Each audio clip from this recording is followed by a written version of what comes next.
આવનાર ગણેશ વિસર્જન અને ઈદ મિલાદના તહેવાર નિમિત્તે શાંતિ સમિતિના સભ્યો અને ગણેશ મંડળો સાથે શાંતિ સમિતિ બેઠક યોજાઈ હતી, જેમાં દરેક લોકો શાંતિપૂર્ણ માહોલમાં તહેવારોની ઉજવણી કરે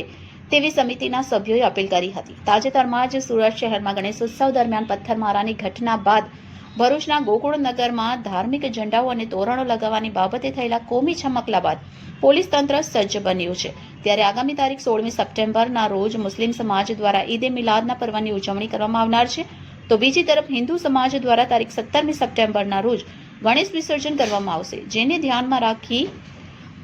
શાંતિ સમિતિની એક બેઠક યોજાઈ હતી. તો લિંબાયત પોલીસ દ્વારા આયોજિત શ્રી ગણપતિ ઉત્સવ તેમજ ઈદ એ મિલાદ તહેવાર અનુસંધાને શાંતિ સમિતિની મીટિંગ રાખવામાં આવી હતી. આ મીટિંગ લિંબાયતના સુભાષનગર કોમ્યુનિટી હોલમાં રાખવામાં આવી હતી.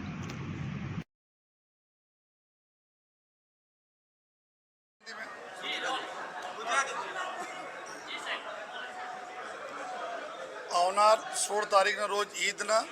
અને 17 તારીખના રોજ જો શ્રીજીના વિસર્જન બંદોબસ્તના અનુસંધાને આજે લિંબાયત પોલીસ સ્ટેશન વિસ્તારમાં અહીંયાના સ્થાનિક આગેવાનો, શાંતિ સમિતિના અમારા સભ્યો અને ધર્મગુરુઓ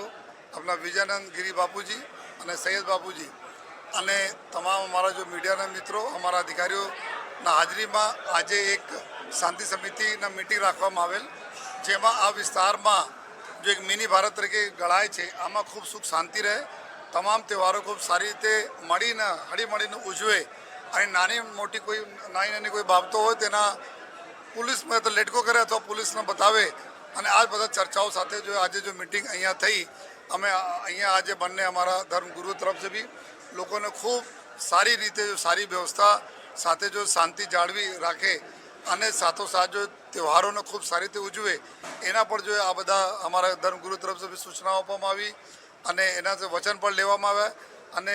મારા અધિકારીઓને બી બધા વિનંતી છે, આપના થકી પણ વિનંતી છે કે વિસ્તારમાં જો છેલ્લા જો ખૂબ ઘણા વર્ષોથી ઉપરવાલાની દયા સુખ શાંતિ છે, જેના લીધે આ લિંબાયત વિસ્તારના વિકાસ બી થઈ રહ્યા છે.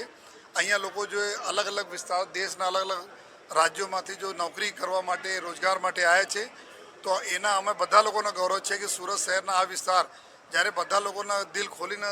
આપણા સ્વીકાર્યા અને આ વિસ્તારના ગ્રોથ કરવામાં, આ વિસ્તારના આગળ લઈ જવામાં આ તમામ અહીંયા વિસ્તારમાં રહેવા લોકોનો હાથ છે, ત્યારે આપણા બધાનો ફરજ છે કે આ બંને તહેવારો ખૂબ સારી રીતે એકબીજા સાથે હળીમળીને ઉજવે અને આ લિંબાયત વિસ્તારના નામ સુરત શહેરમાં સદૈવ આપણા ઉપર રાખીએ. આ હિસાબથી અમારા બધા લોકોને મિટિંગો થઈ, ચર્ચાઓ થઈ અને મને ઉમ્મીદ પણ છે ખૂબ સરસ વ્યવસ્થાઓમાં આ બંને તહેવાર અહીંયા પસાર થશે.